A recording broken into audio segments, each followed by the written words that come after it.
At one time, Brian Cockerill was a violent gangland enforcer and had been described as the 6th hardest man on the planet.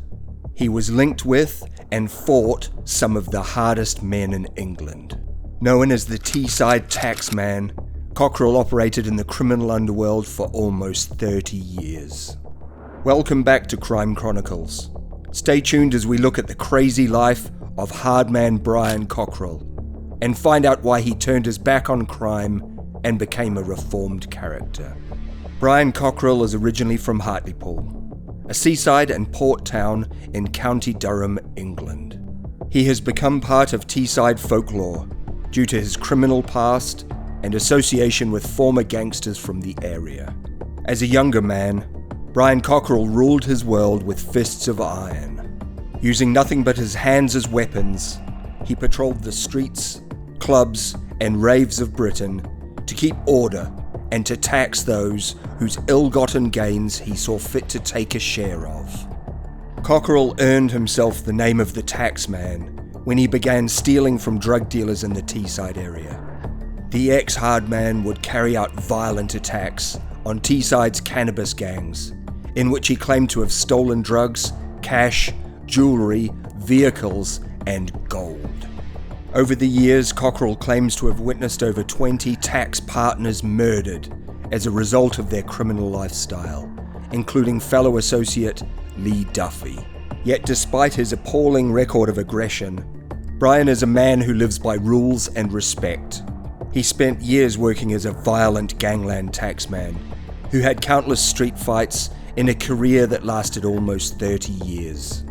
Due to his reputation as a hard man, he became a target and was involved in many fights, with people wanting to brag about beating up Brian Cockerill. 2 fights of note were with heavyweight boxer David Garside.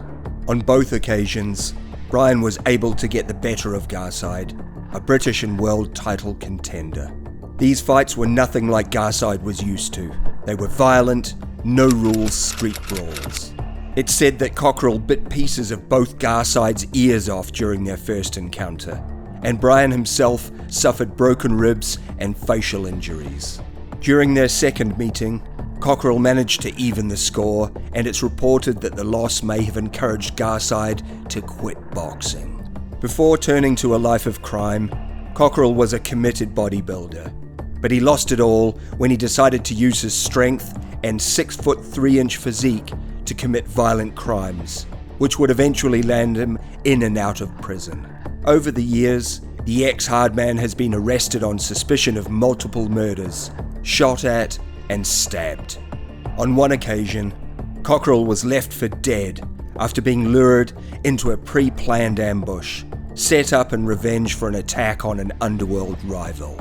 Recalling the attack, Cockerill said, "I walked in, and about 12 lads smashed me over the head with a hammer, stabbed me in the back, and put a gun to my head.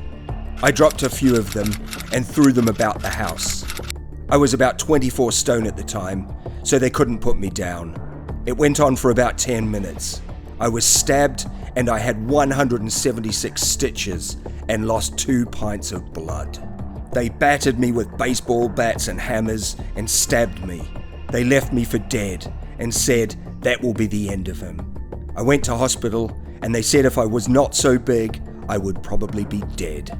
Several people were arrested and remanded into custody over this shocking attack. But although Brian knew his attackers, he did not make any statements, and consequently, no one was ever charged by police. Cockerill had a fearsome reputation and used it to strong-arm anyone wanting to open new clubs in his area. In one instance, a new rave club was being opened in Stockton, and the owner wouldn't pay for Brian's approval. On the opening night, Cockerill put word out that no one was to attend, and the event was a failure, with only about 20 people showing up. The owner relented after this failure and agreed to pay Brian £1 for every person through the door. The following week, there were over 2,000 people in the club. Cockerill is also associated with many violent criminals, including Lee Duffy. Brian and Lee became a formidable duo, taxing criminals and dealers for thousands of pounds.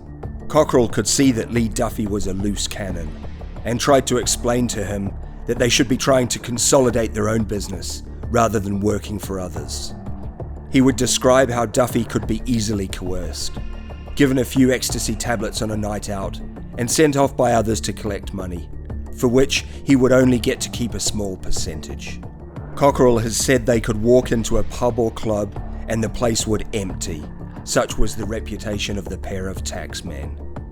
Even at the height of his criminality, Brian was trying to explain the futility of it to Lee, a sign of things to come.